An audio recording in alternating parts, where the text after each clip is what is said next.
Bonjour, bienvenue à cette édition de Grand Salon. Grand Salon, ce matin, nous partirons de Toronto, bien entendu, pour parler d'événements nyonso oyo bozomona ezoleka ya mike mais oyo ezali vraiment ya motuya ezali kama mabele. Toloba yango toujours mabele na biso ezali ya biso. Tokabola yango na mutu te, Nzambe apesa biso. Et mutu moko te akokoya na bandenge moko boye aya kosala neti abimisa bitumba na mabele ya Congo. Eza na Katanga, eza na province orientale, eza na Kivu, ata bazo changer ba kombo pona babungisa bino esprit. Ata bazo changer ba kombo pote bokoma distrait bokoma kanisa o 26 provinces onite. Na bandenge toyebelaki kala, na ndenge toyebelaki bamboka na biso, toyebi ndenge ezalaka. Toyebi ke bato baza bato aboyi. Bata Kivu bazali, bata Katanga baza, Bandundu, le 2 Kasai, bato Équateur, bato ya Bas-Congo, bato ya province orientale. Natangi bato nyos, na bato ya Kivila Kinshasa. Mais muta koya, bayela bino ba décentralisation, pote bakoka kokomisa bino distrait, ba faire perdre bino ba repère. Vous savez, quand vous perdez vos repères, le roi sur papa Koufi, to maman Koufi, vous devenez vulnérable. Mutakoya, ako sabino, alo banabino boe, asalabino, ezala zala. Mais, peuple congolais, vous comprenez très bien que Netolobaka, heure eza grave, eza erama sekiti. Ba plan oyo tobana ko dénoncer, o batu news ba dénoncer ba Honoré Ngwanda, Olivier Bolia, Odombo, ba leader nyonso o baza consensueux ya tina ya mabele pa mingi aza leader mais ayebi valeur ya mabele te yango na moni batu mingi ba se perdaka mais biso toza batu te ke ata loyenge ndenge ni to perdre enjeu ya liboso o ezalaka pona biso ba congolais ezali enjeu ya mabele na ya batu. Donc, okoki kokosa congolais na nyonso, okoki kokosa nga na nyonso, mais okoki kokosa nga na superficie ya Congo te, et puis okoki kokosa nga ite banani ba vivant na Congo. Ata lelo, tozui ba président ya distrait. Ata lelo tozui ba président oyo baza kutu koyeba ta ko défendre peuple te, mais biso peuple esengeli te tozala na kobunga. Tozala na kobunga te, yango tokokene muke kolakisa bino baélément élément liboso na kolakisa bino ezali kolela ya bango moko bana ya Kivu ndenge bazo kolela ndenge mabele na bango mabele kitoko ya biso ba congolais asengi na ba congolais nyonso to s'impliquer asengi na ba congolais nyonso to kota ezali mabele na biso ezali mabele ba Rwandais te o soki tutu nini oso ni manya mulenge bakombo wana inventé eza mabele na biso toyoka ndeko. Bonjour, bonsoir mes chers compatriotes. Ba Congolais bisika nyonso bozali eza bino la voix du Kivu. Toye poto ebisa bino réalité oyo ezoleka na kati ya haut plateau na Minembwe. Bandeko lelo tozali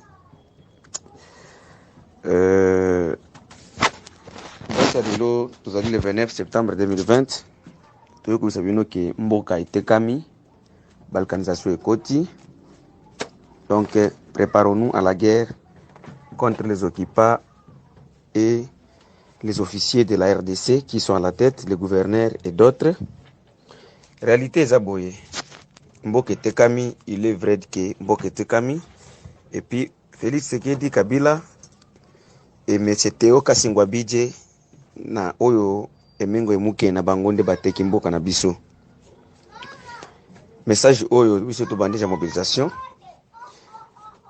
Boyokaki ke il y avait une délégation de gouvernement et de parlementaires utaki na Kinshasa pour basala ba évaluation o ya kotala ndeni ni bitumbezo kende zokande bayaki sikoyo kopesa ba Rwandais mabele ya Congo o ya Minembwe officiellement. C'est l'objet information tozui et lobi ke mutu apesi commune Minembwe après avoir Félix Tshisekedi na Kabila kokutana na Azarias Ruberwa, mutu aye kopesa ngo aza monsieur nani gouverneur ya Sud Kivu Theo Kasingwa Bidje, et notre Rwandais à la tête de la province. Et puis 10 ambassadeurs na secrétaire na représentant secrétaire des Nations Unies en RDC bazozela bango lelo na Minembwe. Il y a déjà un fonds au babimisi déjà pour la kutonga balabala na Minembwe. Et puis ONG Acted nde ekozala s'occuper na biloko wana. Ba militaire ebele lelo bakitisi bango kuna na ba avion pour na ko sécuriser zone nyonso oyo bapesi ba Rwandais. Ils nous font de savoir que eza parti à territoire ya Fizi, territoire d'Uvira et territoire de Mwenga nde Félix Tshisekedi, Kabila na Theo Kasingwa Bidje bapesi ba Rwandais na kati ya mboka ya Congo. Toyoko bisa Congolais ke batu oyo ba proclamer bitumba na biso population parce que tokobunda ti ya biso oyo asuka. Oyo biso akokufa nde tokosilisa bitumba oyo. Soki biso tosili alors nde bakosala biloko oyo balingi. Mais bayebaki mabele ebanda koboma bolelo te depuis kala, depuis tango ya ba Ibrahim bato bakufela mabele ti lelo en Israël na Palestine bato bazokufela mabele biso pe toza prêt kokufa pona mabele na biso toza na ebele ya koloba te yango wana ba Congolais boyebaki mutu apesi territoire ya Minembwe azali monsieur Félix Kabila na monsieur Theo Kasingwa Bidje. 10 ambassadeurs de pays différents, bazozela bango na Minembwe, et puis représentant secrétaire général de la Nations Unies pe bazozela ye na Minembwe. Ba militaire ebele bakiti déjà wana pour na ko sécuriser zone oyo bapesi ba Rwandais. C'était votre frère, votre fils, la voix du Kivu. Ceux qui l'ignorent contacter biso ou qui contacter biso na +27 61 1 0 1 3 5 6 et puis comme la biso na email à la voix du Kivu 45@gmail.com. Merci. Bonjour, bonsoir mes chers compatriotes. Voilà, bino moko boyoki na maloba ya ba résistant kuna na mboka Kivu ndenge mboka balobi ezako kabama président na biso oyo biso toyebi mutaba voyage bozomona na ba mission oyo ndeko azaka na États-Unis Marius asalaka na ba Rwandais président Hakimi na Belgique nyonso wana ezolakisa bino décor, on appelle ça le décor oyo bazali ko préparer et na likambo ya ndeko na biso Karmapa nyonso wana pona distraction tozala distrait mabele na biso et kende na moment wana.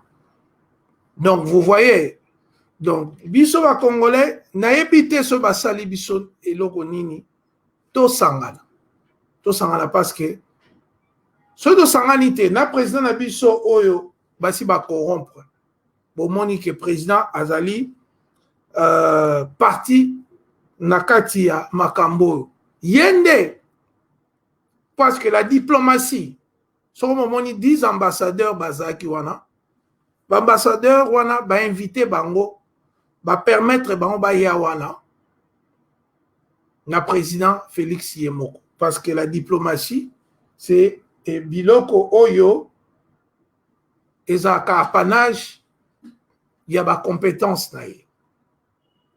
Donc mboka ezali koteka pa bato mosusu bayaka tebisa bino bayaka na mokili oyo po batonga mituka basomba mituka bazala bandako baliaka balambela bango matembele na fufu batumbeli esoso makemba kotela mais bayaka te pona kobongisa vie ya baninga alors que tozoluka ba compétent ba Olivier Bolia batu ebele bazali na poto oya mayele o balingi Congo mais lokola pouvoir eza ya tricherie Félix n'a même pas le droit ya kotia bato ya mayele pembeni na ye.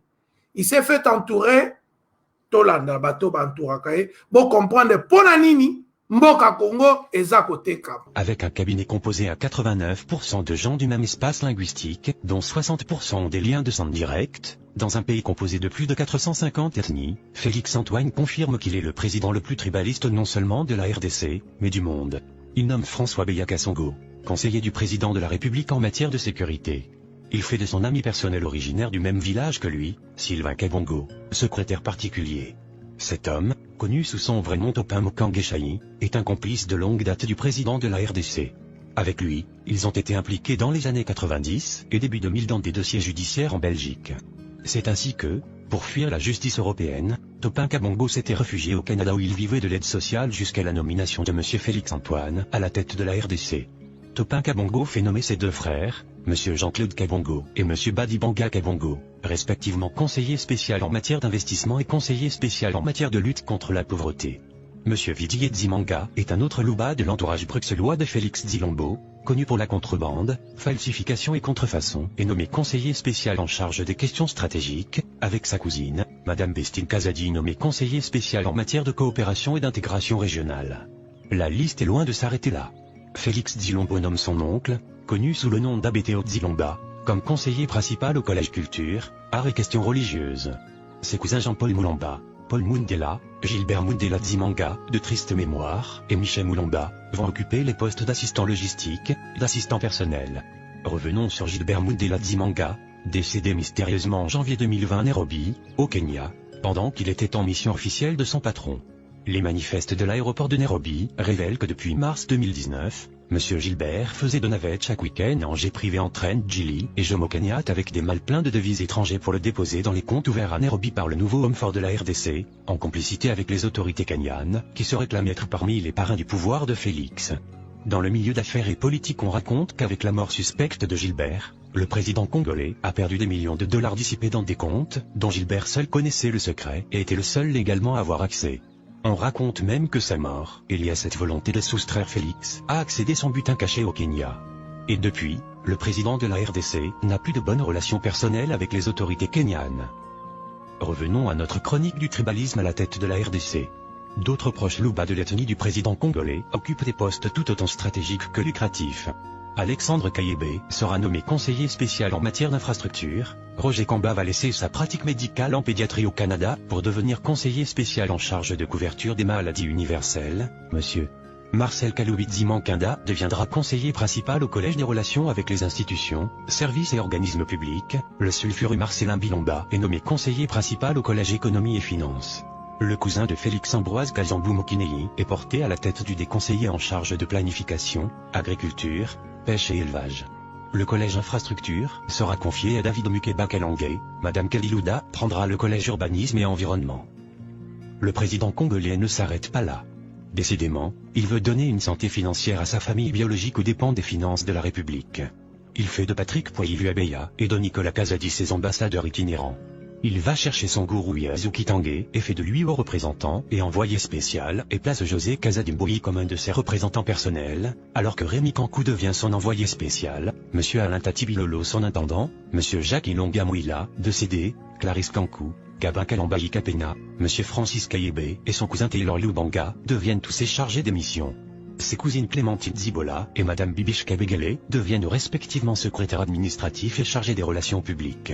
Sans oublier Jean-Claude Bukassa nommé assistant du conseiller spécial du chef de l'État en matière de sécurité, M. Freddy Kangoudia, chef du protocole adjoint, Abraham Levakabwanga, directeur de la presse présidentielle, François Miamba coordonnateur national du conseil présidentiel de veille stratégique, son frère Claude Tizekdi, coach sportif personnel du chef de l'État, son oncle, Monseigneur Mulomba, décédé, chef de la maison civile du président. La liste n'est pas exhaustive. Car il suffit de gratter la composition des cabinets de chaque conseiller cité ci-dessus pour constater que la quasi-totalité de ces cabinets sont composés des membres de famille de ces conseillers, tous louba, comme le chef de l'État congolais, Antoine Félix Dzilombo. Ni le parti politique de ce président, ni les ministres qu'il a placés au sein du gouvernement de la coalition ne font la différence. L'épisode suivant de cette enquête se concentrera sur la stratégie de bouc émissaire mise en place par ce président pour rejeter l'accusation du tribalisme sur ses adversaires et opposants politiques, afin de cacher ses propres forfaits.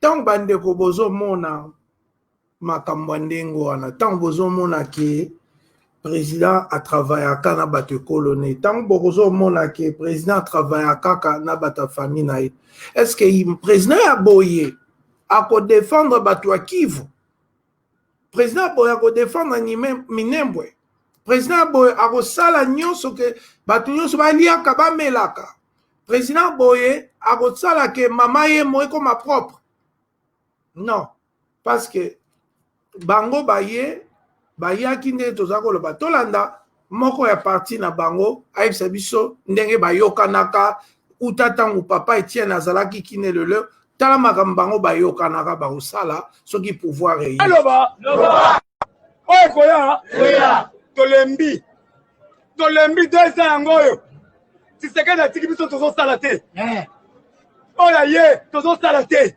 bolingi toloba te bobengana nga na UDPS na le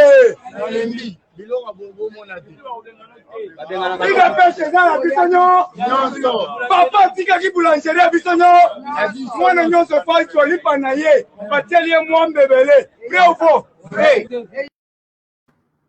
voilà binomo boyoki na ndenge ya parlementaire de bunde babengaka bango abusivement mais parfois de petits voyous ba telemi alobi papa tikaka mboka oyo pona bango bakabola alors azo se plaindre misala ezali te bango bazwi te bamisu bazwi toujours dans le même clan dans le même entourage là donc bayaka te pona biso bayaka po bakabola ndenge alobi asali métaphore lipa il faut ezala na mwamba ebele biso tokoli na Kinshasa na mateka na beurre ba jambon ba saucisson bango na mboka batiaka mwamba likolo ya lipa comme pona ko beurre yango pâte d'arachide alors soki batieli yo mwamba koleka ezali signe ya opulence ya bozwi yango balongwaki kuna place bazalaka bayaki na Kinshasa po bapartage pouvoir na bango bato ya ekolo moko or problème oyo ezoleka na mboka na biso lelo occupation ya institution occupation ya armée occupation ya passe nyonso congolais aza suna droit oloba te olobi poison olobi bakangi yo olobi bazwi mboka na bino basali oyo arabe babanda osala na traite de noir razia c'est-à-dire baye babimisi guerre place bino bozali ale bino bokimi ale bango bamemi population nilotique rwandophone baya ko remplacer bino ekomi mboka na bango batise ndenge tomoni même capacité ya kozwa 10 ambassadeurs baya ko assister imaginez-vous que basali commune moko boye namonaki na image ndeko na biso Jano Kano akomi bourgmestre ya Kimbanseki namonaki 10 ambassadeurs occidentaux kuna te namonaki tapage te namonaki badepute bauti bipai na bipai soki bazosala bongo ezali mpona kosala baaction éclat pour le monde entier atala baimage oyo mboka oyo esekreaki mokolo boye tala kutu baambassadeurs américains britanniques français et autres bazalaki wana basistaki mpona kopesa cérémonie wana ampleur moko internationale po onu amona baeuropéen bamona barusse bamona bato bamona ke territoire moko ese créé mokolo bakoloba ke tolongwe na Congo baloba oui mboka wana existaka bandeko nanga heureusement bato ya Kivu baza lokwa bato ya IDPS te. Les gens de Kivu, ce sont des patriotes. Ils ont donné plus de 10 millions. Ils ont été violés. Mais jusque-là, ils tiennent la résistance en main. Babisu baya wana bamona ba ya kwa bato balinga lokumu orgueil balingi biloko mokili balambela ye amata na avion bani bato wana nde bazo diriger mboka. Des gens qui sont sans scrupules, qui n'ont aucune notion. to benga ngala regretta gravement na bi e ngana kota ka ba makamba ba IDPS nazo attaquer même na Mobutu Mobutu n'était pas aussi con comme ça. Il était un mauvais gérant en termes de action na bana otonga banda wa minene pour la grandeur noire et ça ba vio ba koli sous colonisation ba qui na mentalité on la samundele na ba building ba palais du peuple ba ni mais non, il connaissait pas vraiment la vraie économie, c'était quoi. Mais il n'était pas con. Il insistait sur l'unité. Il insistait sur défendre l'intégrité territoriale. Il a même parlé de faire l'alliance avec le diable pour que le Congo ne soit pas démantelé. Mais aujourd'hui, on a des aventuriers. Tout ça, on a tribalistes, orgueilleux, yokarate, ils vont au lieu d'aller de gloire en gloire, ils vont de perte en perte, de bêtise en bêtise, de mensonges en mensonges. Et aujourd'hui, notre pays est continue au Kabila. Il fallait que l'Ongolae, Nabandekonae, il y a impérialiste rwandais, il fallait qu'il va kende. Mais lelo, batingami, parce que bakoma kola la pongi, nalipeka, yande konabiso Félix. Oh, batbaya. Et on sort de la Félix. Est-ce que Makambo ils ont les kana Congo ana? Bonina lo baneni. Bonina lo baneni. Ngaza flatteur. Est-ce qu'il y a un flatteur à battre? Moi, je regarde le peuple. Vous aussi, vous devez regarder Bissonioso. Talalilo. Mobuta kinda kuta tikela biso ya mode. Soki ya mode melilo to sukawa. Tolan. Ata olali nzala ozala kimia. Le Zaïre dans sa diversité. Elingi koloba. Outi na o Zaïre. Outi na Kivu. Outi na Chab. Na Kassai oriental. Kassai occidental. Bandundu, Bazaïr, Équateur, au Botama na Kinshasa, aux Alinani, aux Ali Zaïrois. Au Longui na Kinshasa, au Kenya Équateur, aux Aïna Mbokanayo. Longui na Ozaï, au Kenya Bazaï, aux Aïna Mbokanayo. Baoyo Balingili Susuko, Tiabiso na makambo ya tribalisme, Bolobila Bango, Bino jeunesse, non. Pena Okaki, Mokonzina Bino a répété makamongana lobaka non, ilingi koloba N-O-N. Nyen tolingi nini nyen tolingi Zaïre liboke moko lisanga moko tatabo moko mamabo voilà tolingi mboka na biso ezala uni yango na batu babunda baza koloba baye kokosa biso na 37 ans lokuta 37 ans ya tribalisme. On a perdu 37 ans au droit au Benda Mobutu Matoi. Toké, to sali ba désordre, lelo et memili biso occupation ya Rwanda na ba de komsusu na mboka na biso. Et président la biso qui n'a ramené ba fête ya mariage qui n'a ramené na poto 2 millions de dollars tozo lela car ma pas au senga. Oh bongisa mama ye mo sika botama. Oyozo tambola. Minembwe, aux mains de Rwandais, devant tout le monde. Yozo tambola. Naba, crétin, imbécile, basoba, ou bazana tala litanga. Je dis bien litanga ya makila ya patriotisme était kaka, fachi quoi? Fachi ate kimboka. Heureusement, banaki vous bazali. Heureusement, bandi kolangai. Heureusement. Tolanda bana kino, kivu, ndenga bazo défendre biso.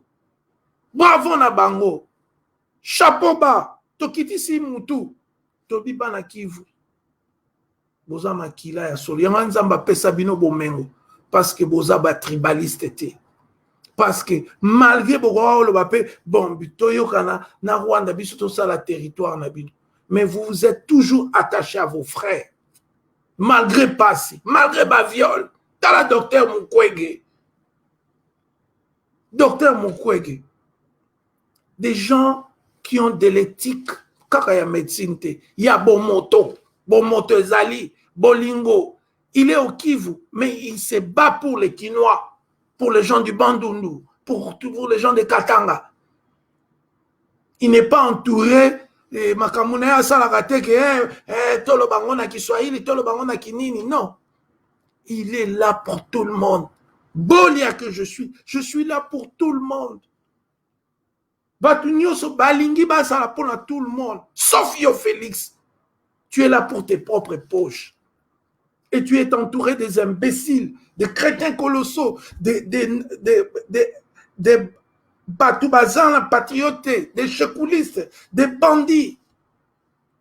Vous ne comprenez pas les enjeux ni nationaux ni internationaux qui autour Yamboka la biso.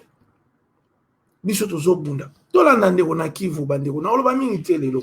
Bolanda ba patriote, ba bololete, ba bolole ba na Kinshasa. Bolanda ba patriote, ba to balingaka Congo. Regardez, écoutez, boyoka langage ya mutalingaka. Ce qui fait cette crise là, où avez-vous déjà vu une rébellion ougandaise commencer à tuer les Congolais au lieu d'aller s'attaquer au régime politique ougandais? Ça se passe où à travers le monde? Et quand les populations se déplacent, est-ce qu'il y a d'autres populations qui viennent s'installer là-bas, des populations étrangères? C'est connu, c'est connu. Même le cardinal l'a dit. J'ai vu certaines critiques contre le cardinal, mais ça c'est une réalité. C'est connu de tous. Vous avez des preuves? Oh, ça existe matin, midi comme le soir. Ça existe. L'occupation est tacite. L'occupation n'est pas encore à ciel ouvert. C'est une occupation qui se cache, mais qui opère sérieusement. Et il y a progrès dans leur opération, ça c'est sûr. Mais quand vous dites qu'il y a progrès, donc vous êtes d'accord avec Fayoulou? Dès que nous nous noyons dans une politique de division, dans une politique de se pointer entre nous-mêmes les doigts, nous contribuons à l'effort de l'ennemi. Ça ne contribue pas à notre défense. Donc c'est lui qui dit qu'il y a parmi nous qui ont déjà opéré 70%, ça c'est donner le flanc à l'ennemi. D'ailleurs, vous allez vous battre contre la balkanisation. Sans l'accompagnement ou l'implication du président de la République. Ça peut se passer comme un peuple divisé va aller faire le dialogue international comment? Ça sera la tour de Babel, chacun va parler dans sa langue. Et personne n'entendra l'autre, ça c'est sûr. Il faut d'abord que nous soyons unis, et que nous soyons cohérents. Que la cohésion nationale d'abord soit notre arme première. Avant d'aller recourir à l'ONU, à l'Union européenne, à l'Union africaine, soyons d'abord soudés. Si nous voyons la même chose, je vous dis que le monde va nous respecter. Est-ce que les richesses du Congo ne sont pas la base de ce projet de balkanisation? Ça fait partie de notre malheur. Et quand vous êtes riche et faible, il y a un fort à côté de vous. Il vous rend son prisonnier ou son esclave. Ça c'est sûr. Et pourquoi vous dites que les Rwandais ne doivent pas se comporter comme un patron mais un voisin? Oui, dès qu'il se comporte comme un patron, ça signifie que nous sommes devenus la Palestine et lui est devenu l'Israël. Avec l'appui du monde entier. Merci beaucoup. Voilà, Boza Koyoka, je pense que Katanito continue à partir à Souka. Je suis surpris de voir une forte délégation, comme si on a changé de capitale. Ce n'est plus Kinshasa, maintenant la capitale de la République démocratique du Congo est devenue Minembwe. Comme si on allait installer un chef d'État d'un pays comme le Lesotho. Personnellement, je dis, et ça je peux m'adresser au ministre de la Défense, ce qu'il a posé comme acte dans ce coin de ce pays ressemble à une trahison. Pourquoi une trahison? Le ministre de la Défense, c'est lui qui est le responsable de l'armée de la République. Le ministre Mungo Imukena sait très bien que dans cette partie de la République où il a été, il y a un officier supérieur militaire, Makanika, qui a déserté l'armée et il est devenu comme un rebelle. Je pensais qu'il ne pouvait se rendre à Minembwe que pour aller cueillir cet insurgé de l'armée congolaise. Malheureusement, c'était pour aller installer un bourgmestre rural. Cette partie de la République est devenue comme l'ancienne Yougoslavie. Il n'y a plus d'autorité de l'État là-bas. Comme s'ils étaient dans une cérémonie de paix. On les voit en train de rigoler, de danser. Où va mon pays? Où va mon pays? De manière concrète, qu'est-ce qui justifie vos craintes? Je pose d'abord la question au même ministre de la Défense. Qu'est-ce qu'il a demandé la délimitation de cette commune? Cette commune se trouve dans le territoire de Fizi, dans le secteur de Lulengue. Les tracés que le ministre d'État à la décentralisation Louverrois, les tracés qu'il a donné à cette commune, va jusqu'à Mwenga, dans le territoire de Mwenga, de Litombwe, ça va dans le territoire d'Ouvira, et entre-temps, ça va au-delà même du secteur de Lulengue. Il ne faut pas que l'État congolais se comporte comme un aveugle en se laissant tomber Monsieur dans les pieds. Faire entendre la voix du Kivu, tout en espérant être tout accompagné par toutes les provinces de la République. Elles sont à 26. Parce que nous avons entendu quand même beaucoup de voix, alerter l'opinion nationale et internationale. Mais aucun de nous, du Kivu, n'a pu hausser le ton. Et notre silence a parfois été considéré comme soit une complicité, soit une lâcheté, soit une trahison pure et simple. Et c'est la raison pour laquelle vous nous voyez avec de grands notables du Grand Kivu, Nord Kivu, Sud Kivu, Maniema, pour quand même que nous apportions aussi notre contribution. Non seulement c'est nous qui mourons tous les jours, c'est nous qui connaissons beaucoup de réalités par rapport au reste des provinces. Et nous avons pensé effectivement qu'il y a lieu de pouvoir aider le président de la République, de pouvoir aider le gouvernement à ce que nous lui apportions certaines pistes de solutions. Est-ce que c'est la situation de Minembwe qui vous inquiète aujourd'hui? Commençons par Béni, et pas seulement Béni, même en Ituri. Il ne faut pas sous-estimer la situation de l'Ituri. Minembwe, c'est singulariser la crise. C'est plutôt les hauts plateaux d'Uvira, de Fizi et de Mwenga dans l'Itombwe. Parce qu'avant qu'on ne décrète Minembwe comme commune, c'est un village. Alors le village se trouve dans le territoire de Fizi. Et la commune est d'ailleurs assez querellée parce qu'elle a traversé les frontières. Elle quitte le territoire de Fizi pour se retrouver dans Mwenga, dans Uvira, comme c'était devenu une extra commune. C'est aussi parmi les problèmes qu'on doit traiter avec lucidité. Et nous n'excluons aucune tribu, nous n'excluons aucune ethnie du Grand Kivu. Tous ceux qui sont contre la balkanisation sont les bienvenus. Nous avons crié pendant des années, personne ne nous comprenait. Maintenant que tout le monde, à l'Équateur, au Kasaï, au Congo central, et dans l'ancienne province orientale, dans le Grand Katanga, on comprend la menace. Alors nous disons effectivement, c'est que les autres commencent à prendre conscience que ce pays risque d'être morcelé. Et qu'est-ce qui est visé? C'est le Kivu. Est-ce que cette partie-là, vous avez peur que cette partie soit annexée à un des pays frontaliers? Mais la visée est connue. La visée est connue. Quand un voisin abrite 3, 4, 5 rébellions chez lui, contre vous, et nous l'avons dit ici à l'intérieur, même la Bible, Jésus a dit, on n'a que 2 joues, on frappe sur la joue gauche et on donne la droite, mais il n'y a pas une 3e joue. C'est ça la préoccupation. C'est connu de tous. L'Ouganda abrite nos rébellions, le Rwanda abrite nos rébellions, dans la moindre mesure, pas tellement le Burundi, mais certaines rébellions du Burundi lui échappent, et c'est ce qui fait cette crise-là. Où avez-vous déjà vu une rébellion ougandaise commencer à tuer les Congolais au lieu d'aller s'attaquer? Voilà, Boyoki Ndenge Ndeko Nakati ya Kivu Koloba Abi ekomi Minembwe ekomi le roi Lesotho, baito baibi géographie Lesotho, eza ba pays eza enclavé. Donc ba pays on a kati ya pays mosusu basali pays, donc une république dans une république. Eza mawa. Mais Lesotho eza ki mabele ya bakoko na bango. Minembwe eza mabele ya ba Rwandete. Eza ya bakoko ba Rwanda te. C'est une terre congolaise appartenant aux bato ya Kivu. Bata Uvira, ba Fizi, banani eza mabele na bango. Mais comme nous avons un président de la République irresponsable, ou déjà za na connivence en intelligence avec l'ennemi, yango tozomona biloko aboye oyo tango ngwanda zakolo baba finge mobutiste oyo aloba boye aza boye mutu ndeko na ngai Starleta Mwalimu aloba na Belgique mobutiste. Mais sikoyo Kongo ango ezalaka kaka ya kofinga bato bikolo bino bata mayele bino bato bokoka bino bata banini. Tala résultat ya orgueil. L'orgueil précède la chute, ba chrétien baloba. Tala lomboka place ekei. Ba père indépendance. O ba bimisa biso na boumbu bango wana.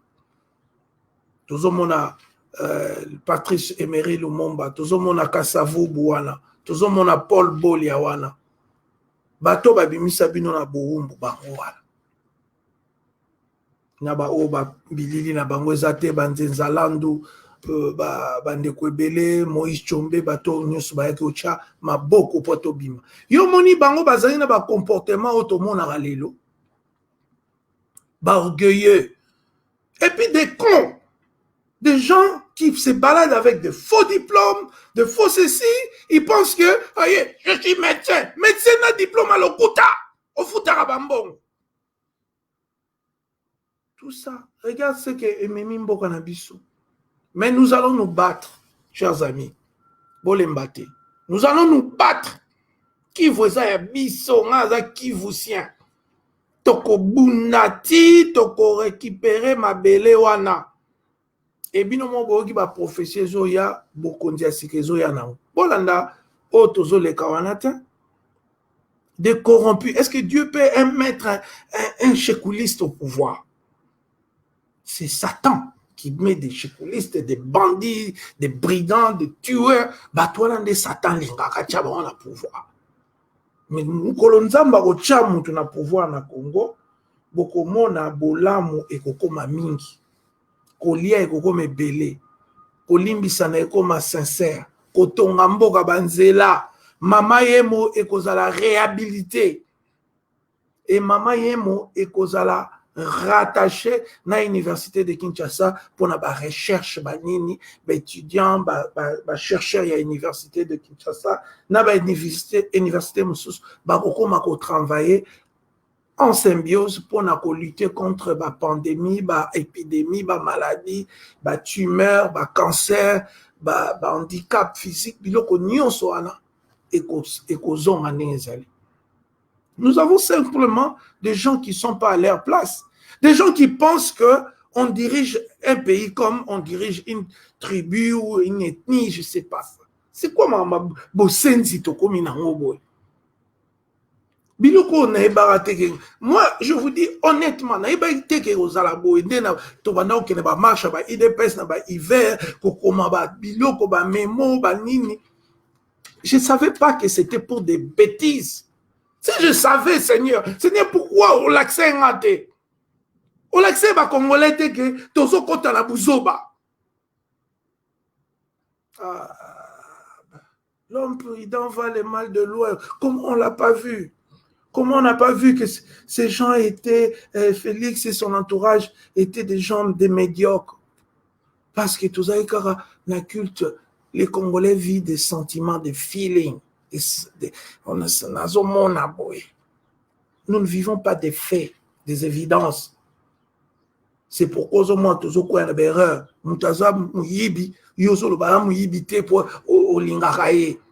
C'est un peu ça. On s'est laissé emballer dans une histoire bête, l'UDPS. C'est une histoire, l'histoire la plus bête de notre histoire. Donc, moi, personnellement, je n'engage personne. Ngai po nangai erreur na sa na vie nanga ezali ko soutenir bateau ba komema biso na makamba boy. Minembwe aujourd'hui. Demain ça sera quoi? Demain on a des traîtres, on a des gens sans scrupules, on a des gens qui n'ont pas d'amour, on a des gens qui ne pensent qu'à la gloire des voitures, des vêtements. Tabatoi pamba. Pamba. Jusqu'aujourd'hui, il y a une voiture. Dans le niveau où il est avancé. Aux autres Kamboka pour la voiture. Pour la Ndakuna Belgique. Il y a un Lukate. Oh. Il y a un Lukate. Oh, ma gamine, on tourne à la Congo. Mais pas la Congo, Bo Sangara. C'est dur. Je ne vais même pas parler parce que, tu sais, quand tu perds ton temps à parler à des gens qui sont des immoraux, donc, yono comme aux hommes tout passent. Voilà, Soukiana, on a tapé Caillou, Boibika, on a salé la même vidéo en plein Caillou. On a la salaka. Et puis, sur la caisse, c'est venu en Léli, la salade presque, Babiloko, ba grande compagnie, ba Dell, ba ABM, ba Nini, ba hôpital, ministère, il y a culture, il y a Canada.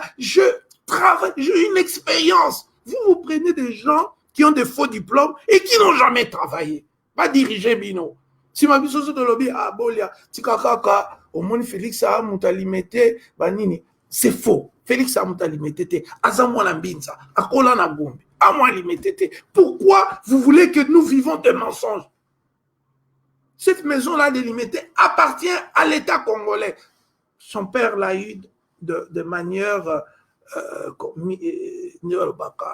mystère et beleza la carte. Alors, bino, bolingi Congo bonga, ou bien bolingi bozaba fanatique. Bolingi, to chaba ide liboso, to chabi longi obino bolingaka. Vous voulez que nous mettons les idées en avant ou que nous allons mettre des visages? Bolingi nini, Congolais, qu'est-ce que vous voulez? Bolingi développement ou bien bolingi bangungi? Bolingi mama yemo bonga ou bien bolingi salanengo wana?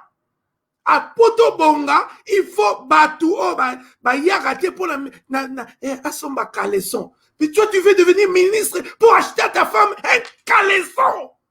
C'est quoi ça? C'est quel peuple? Au commis ministre pour sommer la maman no ba soutien?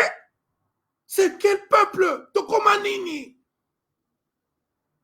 Des gens de basse classe. Diriger Bino. Ils sont là pour des. Nasomi, il y a Nini, il y a Nike, Nasomi Sapatu Moko. Des gens. Vous êtes toujours. Vous êtes à un niveau. Tant Angleterre, les autres tongama. Tant Italie, les autres tongama. Tant Canada, Singapour, Brésil, Inde, Chine. Les autres tongama. Bino, vous sommes là, maman, la Bino, soutien. Vous sommes liés Péric. Vous sommes liés Sapatou. C'est ça diriger un pays. Et aujourd'hui, Batouaki, vous basolez là. Ça fait 20 ans. À cause. Bobengana Mobutu brutalement. Bisonyo se dans la Katia. Bobengani Mobutu pour tout Chabazoba. Déluge, Mobutu. Ah, Mobutu, après moi, c'est les déluges. Ah, donc je commence à comprendre. Les déluges, c'était après moi, ça sera les cons. Les traîtres, les non-nationalistes, les tribalistes, les aventuriers, les chécoulistes, les tueurs, les hédonistes, les menteurs, les mythomanes. Oui, maintenant je commence à comprendre. Les déluges, c'était les menteurs, les égoïstes, les voleurs, les nini, et bateau ba yibaka, asombela maman et le pango, asombela maman et voiture. C'est quoi ça? Quelle bassesse? Otiwa Pibino. C'est quel régime? Où? Boya wana pona biloko mokili. Et on va dire, jaloux. Bolia, je vais répéter ça encore. Bolia ne sera jamais jaloux d'un menteur, d'un voleur, d'un tueur, d'un quoi, des tribalistes. Jaloux, la seule personne au Malazaka, c'est Jésus-Christ. Vous avez bandit, vous avez pam pam baté. Bah là, ça vient nous allons mettre là-bas ma boque.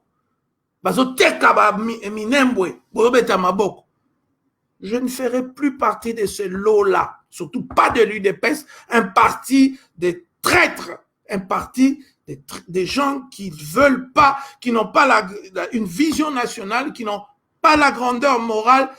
Yangoto telema, nabande konapso kivu tobunda. Nasuki wana Atao lalinzala ozala kimia. Le Zaïre dans sa diversité. Et Ningi Koloba, Outina au Zaïre, Outina Kiv, Outina Chab, la Kassai orientale, Kassai occidentale, Bandundu, Bas-Zaïre, Équateur, au Botamana Kinshasa, aux Alinani, aux Ali Zaïrois. Au Longui na Kinshasa, au Kaina Équateur, aux Aïna Mbokanayo.